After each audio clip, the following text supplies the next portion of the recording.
Welcome to Heathen's Garage, folks. Time to make this case look like better than new.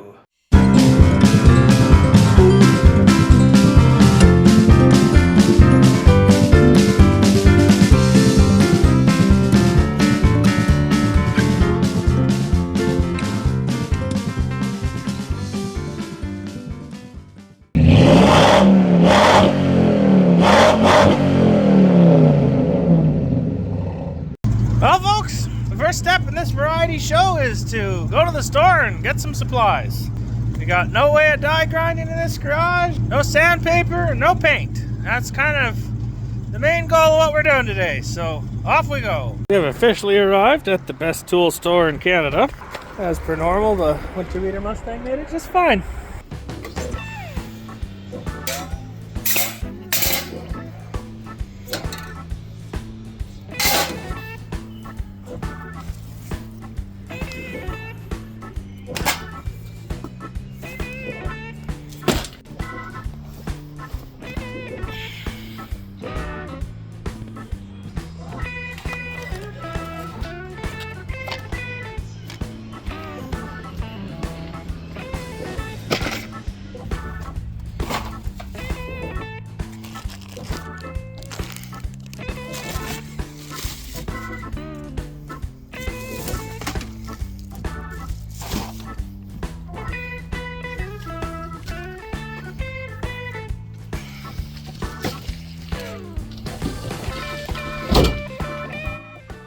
Pretty neat. Everything I bought was on sale.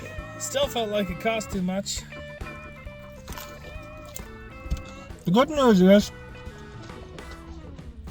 I was able to stop at Popeyes for chicken. That's kind of a treat for me. There's a gosh darn Cybertruck in front of me. I didn't even know we were allowed to have those yet. Two things are shocking to me. One is how much paint costs even when it's on sale. And two is how much traffic there is on this road today. It's Sunday morning. Where are you going?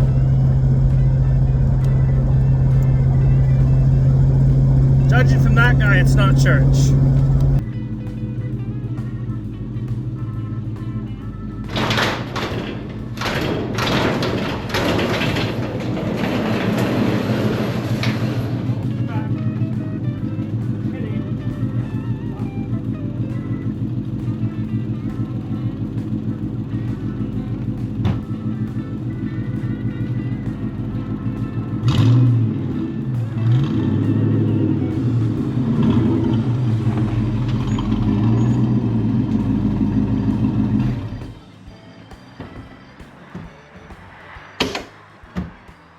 Welcome to the channel, folks. I'm Heathen. This is Heathen's Garage. This right here is a turbo 400 transmission that mates to an AMC small block. Now, if you've seen part 1, 2, 3, we are working on rebuilding this thing. Today, we're doing something significantly less technical, and that is we're going to clean this case up and paint it. And that may seem like a waste of time, but we're waiting on parts anyways. And, you know, I kind of thought, boy, wouldn't it be nice if when I had to crawl underneath this thing to fix it again, because inevitably I'll have to, wouldn't it be nice if at least the transmission case was pretty to look at? And you know, all this etching and casting flash and all that stuff, what if it just wasn't there? What if all the edges were nice and smooth? See all this sort of, I don't know how well you can see it, but all the casting flash here, it's not doing it for me. And it looks ugly, you know? We're back from our shopping trip. This is a large portion of what we picked up. Just got some sandpapers, some rotary cutter bits, die grinder bits, whatever you want to call them. Got some buffer pads, sandpaper, wire wheels, and an electric die grinder. Because we don't have enough air out here to run an air die grinder, which is the only kind of die grinder I own. And all that stuff was on sale, so of course you buy it, right? Wow, look at that. Now this is of the finest Chinese variety you can get in Canada. Good old Power Fist. It's got quite a neat finish on the front, that's pretty cool. Makes me want to paint the transmission like that. Came with tools, this junk. It's a grind grinder bit. Oh, there's spare parts that I just threw. Oh, look at that. Came with brushes, but I'll lose these before I ever put them in. I do actually really appreciate that, though. I don't know how well you can see them, but there's just a pair of brushes, which means at least it was designed to be serviceable, and it's not, you know, maybe intended to be thrown away after one use. I guess it's time we just start going after it. So let's start cutting all the stuff away. Luna Bear, we have a choice. Either you have to leave or you have to wear a face shield. Which one do you think is more likely? You're not wagging your tail no more. Now naturally, I didn't have the heart to kick him out of the garage without going for a walk first. So we took a quick peruse just to see what was happening out back.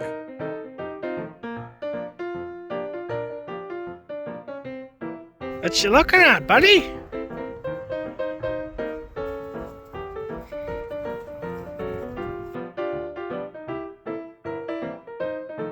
How you doing? Do you like the snow? Luna, is it your favorite? Hi. Come here. Come here. Oh, you just stand there, eh?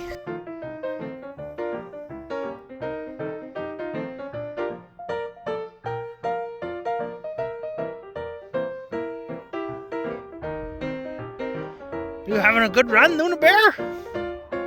Is there lots of things to smell? Come on back, Elvis. Let's go. It's time to go fix the transmission, buddy. Come on. Oh, good boy. Oh, that's right into my face. All right, let's go. Good running. We're going home now, dogs? Are you sick of it? Yeah, let's go home. Hey, you wanna go home? Majestic creature, hey? Are you majestic? Majestical? Let's go home.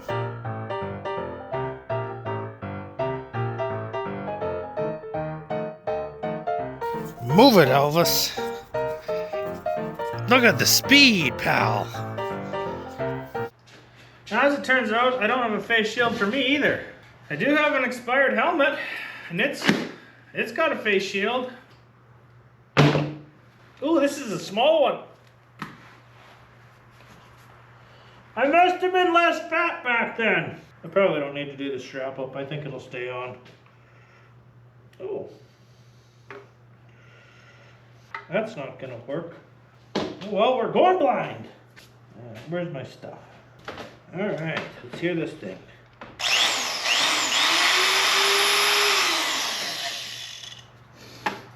Smells like fresh electronics. Guess we need one of these, eh? What shape do we want?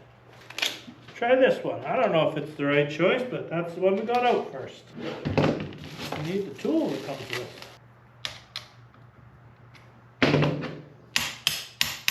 The harder I push, the worse. How am I supposed to? This is poor design in action right here. Bring this here, into there. Now we're there.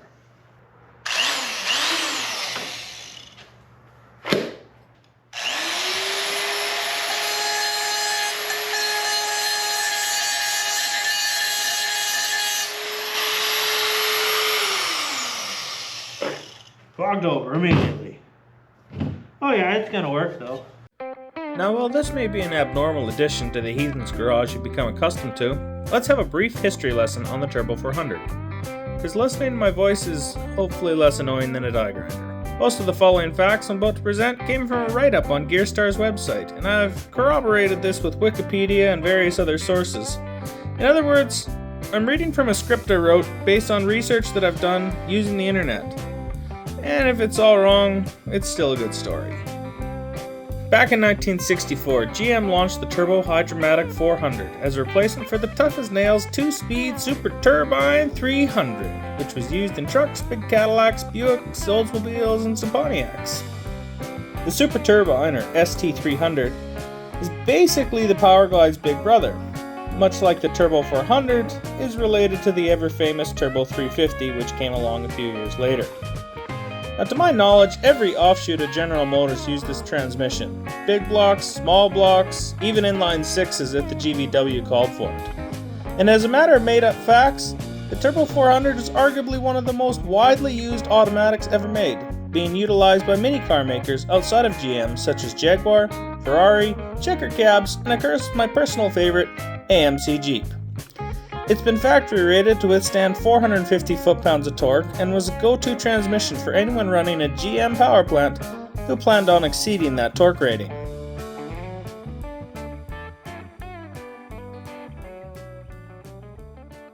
With the die grinding work part, I would say good enough for now. I'm actually really pleased with it. Now, it's a totally unnecessary step. I think pretty well everybody knows that already, but I'm very pleased that I took the time to do it. It didn't take long, and I don't see any casting flash anymore, and that makes me happy. So we're going to use some old degreaser, give it a quick spray down. It's pretty clean. There's just a little bit of grease here and there. And then we'll switch to a different bit in our die grinder and give it a polish that way. Back to Turbo 400 history. As a matter of fact, it's still one of the go-to transmissions when it comes to drag racing. There are literally dozens of companies that offer these transmissions in aftermarket form, hoping to attract buyers looking for transmissions that will withstand outrageous power levels. Come here, buddy! Everybody likes seeing you, you know. You're the real star of the show, aren't you? How you doing? Having a good day? Are you a little bored? You'd like to couch a little more, hey? That's a tough day. Alright, we've given the case a quick cleanup. Now moving on to a roll-lock disc, is what they call it. It kind of just works like this. They spin in. Just sandpaper.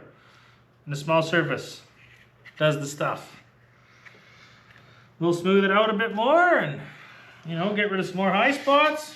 And that's just carrying on from there.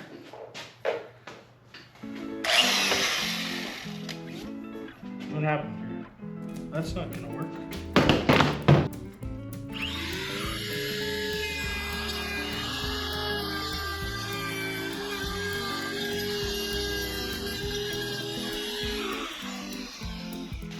I wish this had variable speed right now. That's really doing a number on things. I'm gonna have to maybe put a less gritty one in or something. Speaking of aftermarket Turbo 400s, you can buy a transmission case cut down for a bolt-on SFI bell housing and pair that to almost any engine you want with the addition of adapter plates. These transmissions have been used behind all the big three in the aftermarket world and have proven themselves to be the somewhat disputed king of high horsepower automatic drag racing. Wow! This is way better than an air die grinder. I don't care who you are, this is a way superior tool. This puts any air die grinder I've used to shame. Awesome. Our next step in this process is one of those situations of just because it'll fit doesn't mean you should. In other words, this wire wheel will fit into this die grinder. But this is meant for like 4,000 RPM, and this does 25,000 RPM. I think I know exactly what would happen should I try that. Not saying I'm not going to try it, just I think I know what's going to happen if I try it. Let's just do it a little bit old school here. We're just gonna, go over this with the wire wheel and make it cleaner, hopefully.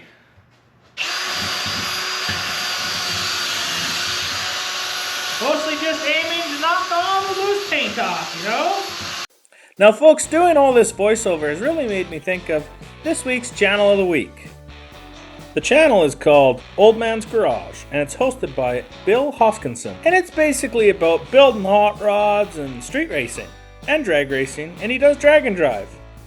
I've been watching a ton of this channel lately, and I want to share it with you guys because it's wholesome and it's feel good, down to earth, and it's just a good channel. And it's got a lot of voiceover, which I really enjoy, and good cinematography. And it's way bigger than I would normally mention, but I've just been watching it a lot lately, and it's really good. Alright. We have now been hand sanding on this thing just with the block for the last 15 or 20 minutes. And, it's starting to get pretty reasonable, like smooth. Definitely good enough, given the fact that the guy really doesn't have to do anything, and he could have just painted over it. We're blowing it off with air as we go, and we're cleaning the inside as we go, because basically this will be not the final clean for the inside, but definitely the big clean, because we just made a giant mess. Now I need to make it majorly more clean.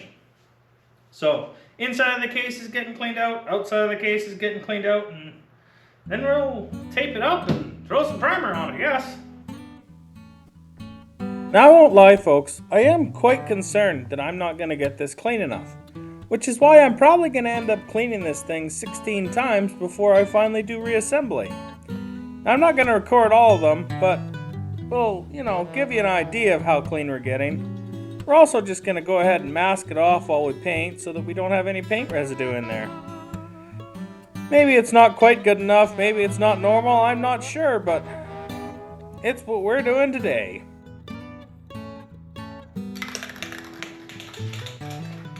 Alright. We are finally getting somewhere as far as the paint job goes. It's sanded, it's cleaned, it's taped off. We're going to give her some primer right now. We're going to do it in the upside down to get all the spots that are hard to get, then we'll flip it and give it the other way. And then we'll walk away for a while until we're ready to paint. We're not doing a lot on the inside here, but I do want to do just a little bit. Just sort of improve the looks a little bit, or whatever.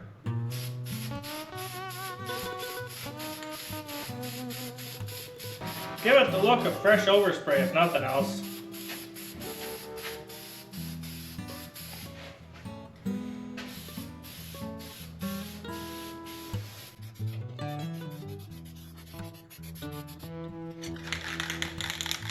Say goodbye to what it looked like.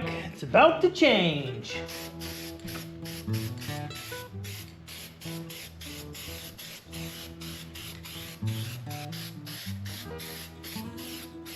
Some of these crevices are way easier to get going the opposite direction, so it's good to do it from more than one direction or something. Now folks, there isn't a whole bunch more I can tell you about the Turbo 400. Other than GM used it all the way into the 1990, 91-ish era, depending on who you ask. And they just sort of proved themselves over the years, and I'm pretty excited that I get to rebuild this one as my first. So if it seems like I've dragged this project out for a lot of episodes, you're right, but I'm going to try and do a really good job for a change. Well, I guess I'm doing this face too. So be it. That'll be. Oh, I can sand it off after and then I'll know if it's smooth or not. Now, let's do a flipperoo here. Oh, I just sanded the face. Oh well. It's just gonna be glued onto the... That's fine. Don't worry about it. Don't mind the fact that I just painted the top of that and then immediately flipped it over. That'll be fine. We'll peel the paint.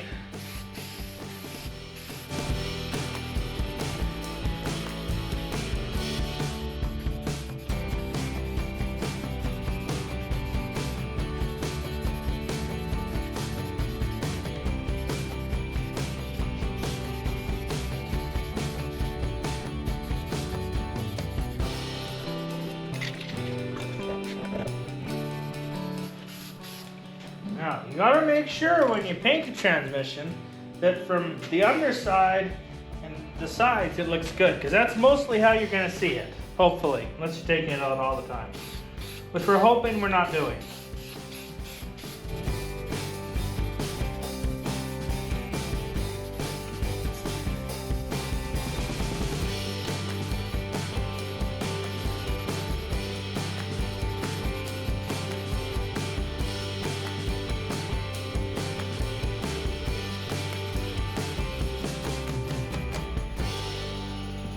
Alright, now we crack a door, crank the furnace on, and walk away for a while till it's gassed off.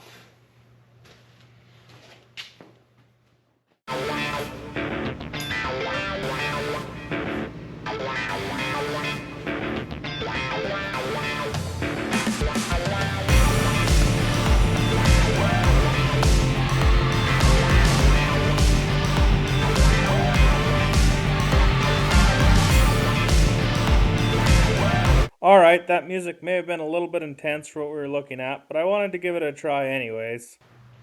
Alright. Hasn't been a real long time, because it doesn't need to be a real long time before you put, like, it's just rattle can paint, you know, we're not too fancy around here. If it's dry to the touch, that's good enough for a guy like me. I'll tip you back over, and we'll do the same thing again. Oh, all the rags fell out of the middle, of course, that makes sense. Alright, put some more back in there. Just try and keep, you know, the paint out of the inside of the transmission. That's a big portion of our goal here. We just want to paint the outside more than the inside, you know? Okay, come on, there. Come on now. Out. Come out!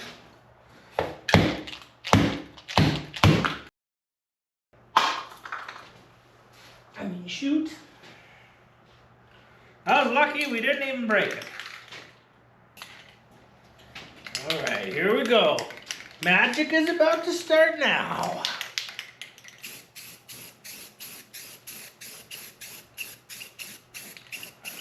Oh, well, that part of my table is turning black. That's all there is to that.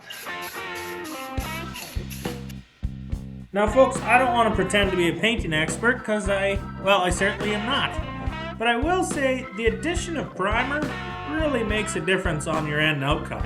It looks way better than I expected, and I am blaming at least a large portion of that on the fact that I bothered to prime it first.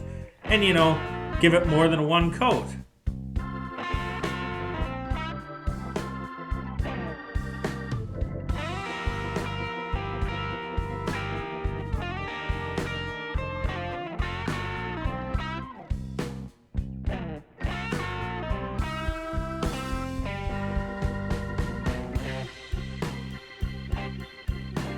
Now, my limited experience with painting tells me this is actually going really well, all things considered. I can tell because as I breathe it in, I can tell my nose is getting stickier. And that must mean there's enough paint in the air. Oh yeah, we got a run. That means we're thick enough. If you didn't get a run, that means you weren't thick enough. So right specifically there, we are thick enough. Boy, this looks pretty happy to me. Now folks, there isn't much point in me hanging out watching paint dry, and you probably don't want to hang out and watch paint dry, so I'll insert some like finished pictures of when it's dry, whatever, and tape's off. In the meantime, I think that's the end of the episode. I know it was kind of it was a lot less technical than the last couple, and for that I'm grateful, because if we're honest, like, the rebuilding transmission videos, that's not really, it's a necessary evil at the moment, because it's a lot cheaper to do it yourself than pay somebody else. But it isn't really where I want to go with the channel forever, that's for certain.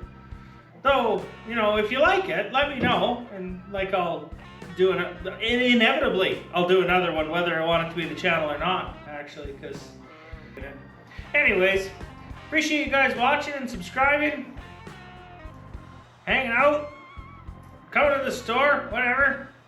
We'll see you next time. Bye. It is very full of paint.